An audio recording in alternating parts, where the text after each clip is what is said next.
Mesmo que você não entenda nada sobre esporte, que seja um completo leigo, que não acompanhe nada, assim como eu, inclusive, você há de convir que essa história é muito mais do que isso. É uma história de muita motivação e dedicação extrema. A história de um grande nadador chamado Michael Phelps. Extremamente dedicado, ele participou dos Jogos Olímpicos de Pequim e ganhou 8 medalhas de ouro. E a que se deve esse resultado?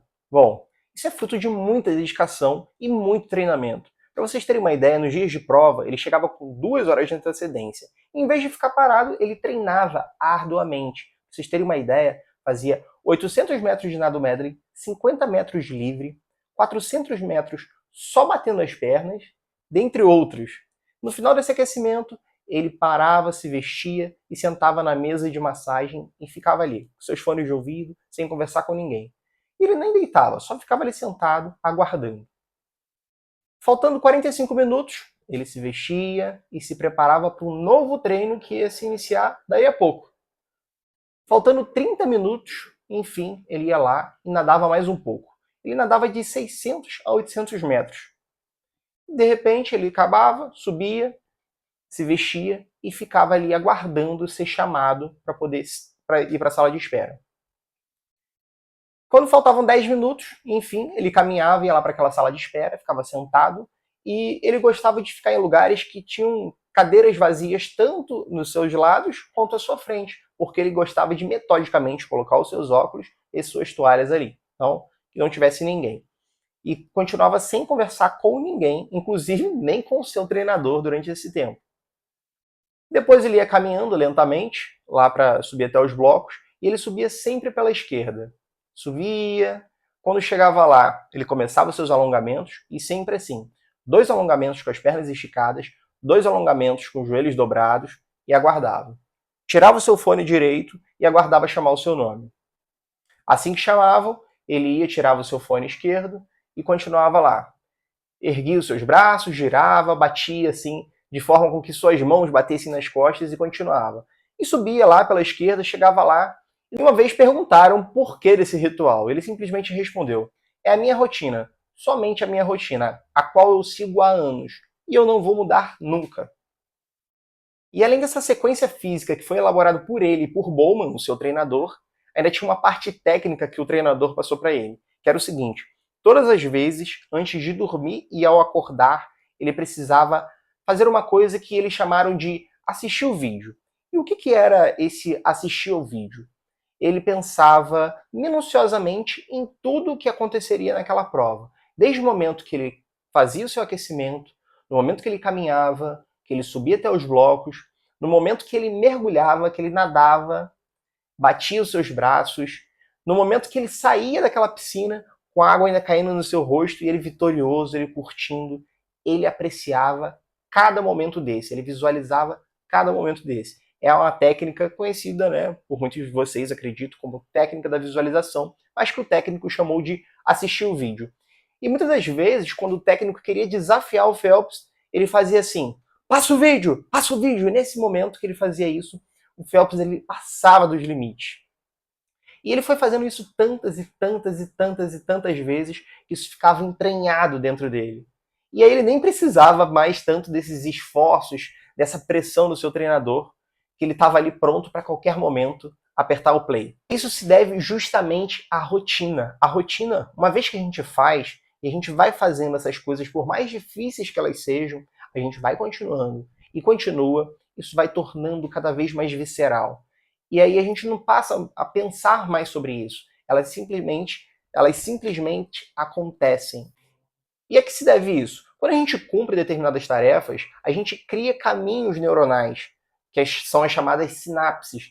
E essas sinapses elas vão criando memória e vão tornando aquilo que a gente achava que era difícil, passa a se tornar algo natural, algo que faz parte do nosso corpo e a gente fica ali no nosso piloto automático, né? A gente não pensa mais antes de executar aquela tarefa. E foi exatamente assim que aconteceu com o Phelps. Ele treinava dias e dias assim, e sempre nos seus dias de prova ele se dedicava dessa maneira, fazia exatamente todo o ritual que era o que ele chamou da rotina dele, e ele não ia mudar, porque aquilo estava dando resultado, né? Então, assim, inclusive, eu comparo com a minha rotina no trabalho. Eu estou aqui em São Paulo e eu já mudei de trabalho 2 vezes. Como é que foi isso? Eu saí do Rio, eu tinha lá meu trabalho, e eu vim para cá transferido ainda na mesma empresa. Logo depois eu mudei, e depois eu ainda mudei mais uma vez. E todo recomeço vinha aquela insegurança de começar, e por mais que eu soubesse, ainda assim era um trabalho de farmacêutico numa drogaria, basicamente as funções não mudam muito, mas rola aquela insegurança inicial.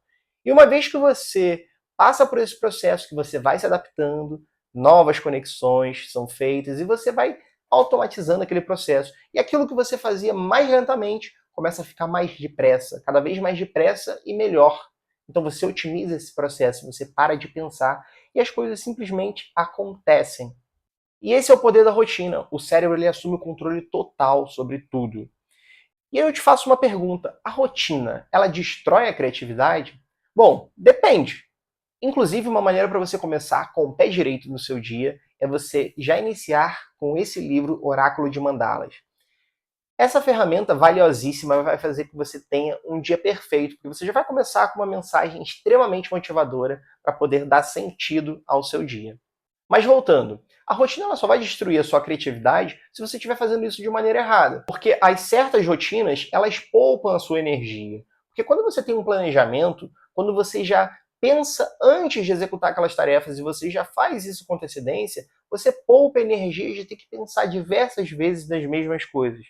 Você simplesmente já pensa antes para você poder otimizar o seu tempo e executar essas tarefas com antecedência. Mas voltando, depende muito. A rotina ela só vai destruir a sua criatividade se você fizer isso de maneira errada. Porque a maneira correta é o seguinte, é você fazer as coisas planejando com antecedência. Porque você tem que poupar energia. Imagina se toda vez que você for iniciar o seu dia, você tiver que tomar sempre as mesmas decisões e ter que pensar o que você vai fazer. Você precisa de o quê? De um planejamento. Porque aí você pensa antes e você poupa energia para poder pensar naquele dia.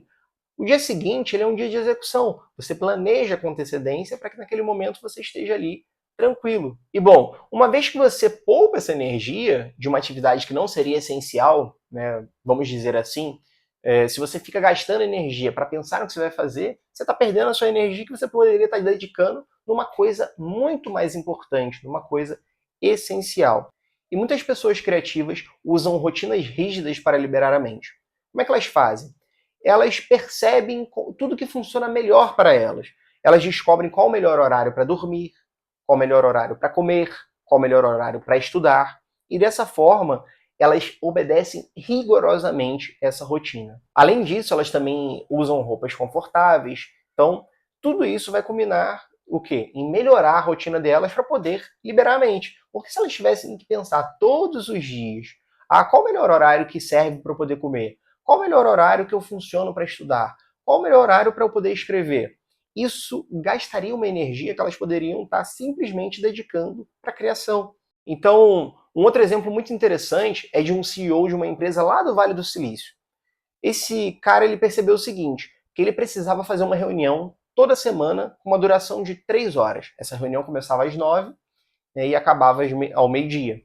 E aí, em vez dele ficar planejando toda semana uma reunião e pensar no tempo que ela vai demorar, pensar em ter que chamar as pessoas, ele institucionalizou aquilo como algo incontestável. As pessoas têm que estar nessa reunião, todos eles não têm desculpa, e vai acontecer uma reunião de 3 horas.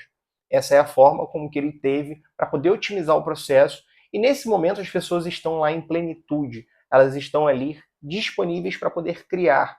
Então é uma reunião extremamente enriquecedora, otimiza o processo da empresa, poupa a cabeça desse diretor e a empresa continua criando. Então, mais uma vez, aqui é uma demonstração como a rotina ela não quebra, não destrói a criatividade, desde que você faça isso de uma maneira correta. E quase 40% das nossas escolhas acontecem de maneira inconsciente. O que isso quer dizer?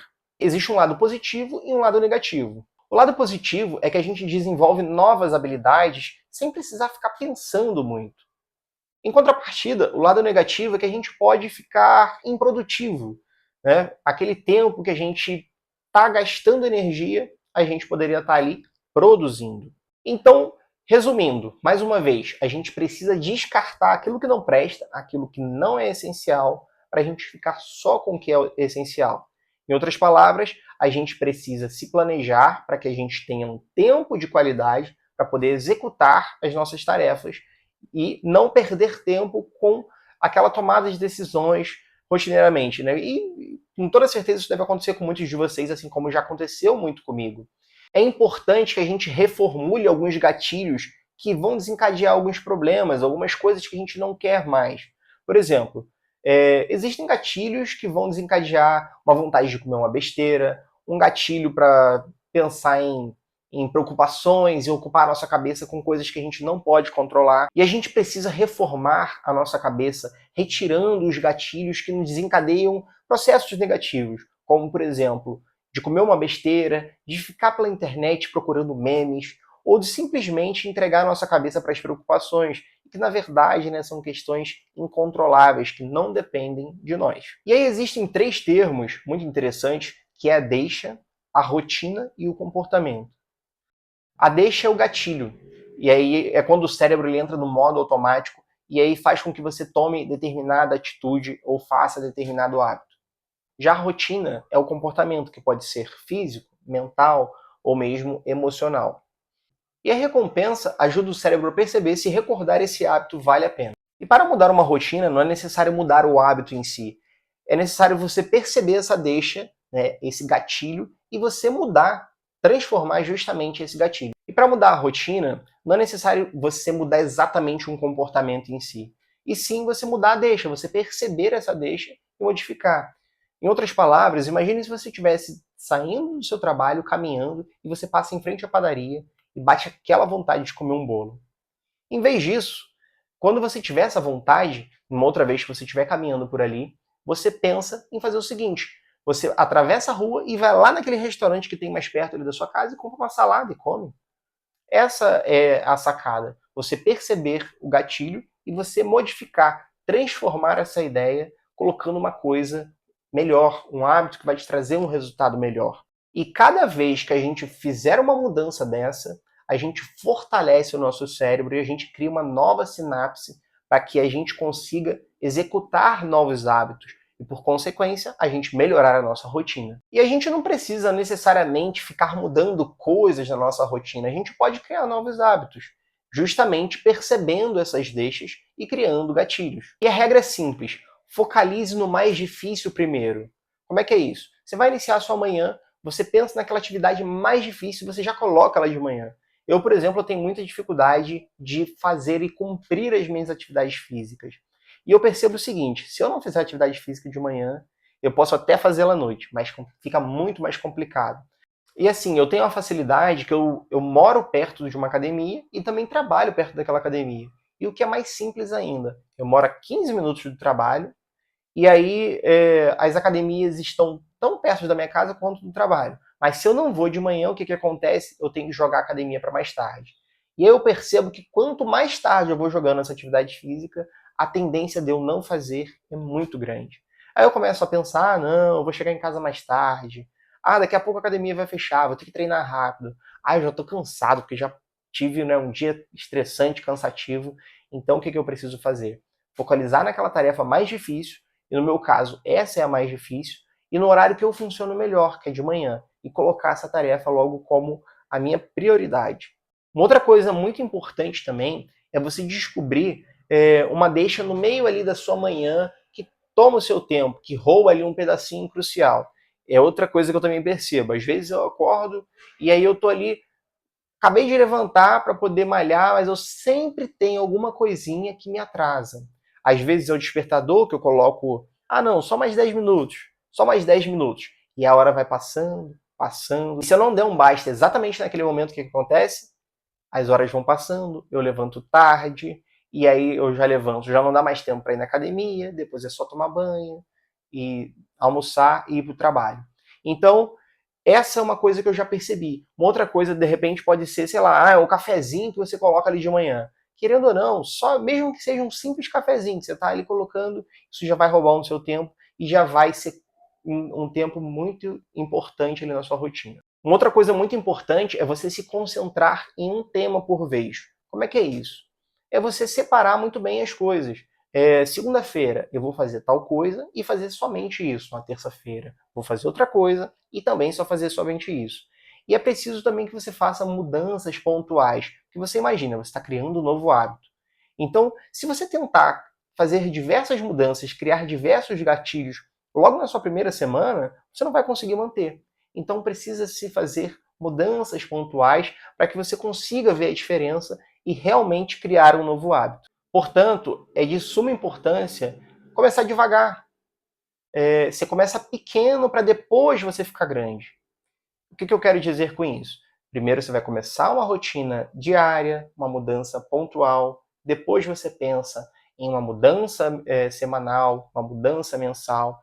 As coisas têm que ser gradativas para que isso não te assuste e te desanime. Como, por exemplo, na minha vida. Eu preciso, semanalmente, contar o armário lá da farmácia. Os medicamentos controlados, os antibióticos. Eu coloquei um dia específico para isso, que é o quê? Segunda-feira. Segunda-feira é o dia mundial de contar o armário. Os meninos já sabem que 8 horas da noite eu preciso parar e contar o armário. Aquilo já faz parte da minha vida. Já entrou na minha cabeça, assim como faz parte da cabeça do Phelps, né? Aqueles treinamentos durante os dias de prova, aquelas visualizações ali antes de dormir e ao acordar. Eu criei esse hábito. Assim como uma outra rotina também que eu criei, que é aos domingos e às quintas, eu vou gravar vídeos aqui para o YouTube. Isso facilita com que eu tenha uma consistência, eu tenha uma rotina. A minha cabeça ela vai estar voltada para a criação no domingo e na quinta. E depois que a gente automatiza o processo, a gente cria uma mudança pelo resto da vida. Esse, então, é o segredo da rotina que muda completamente a nossa vida.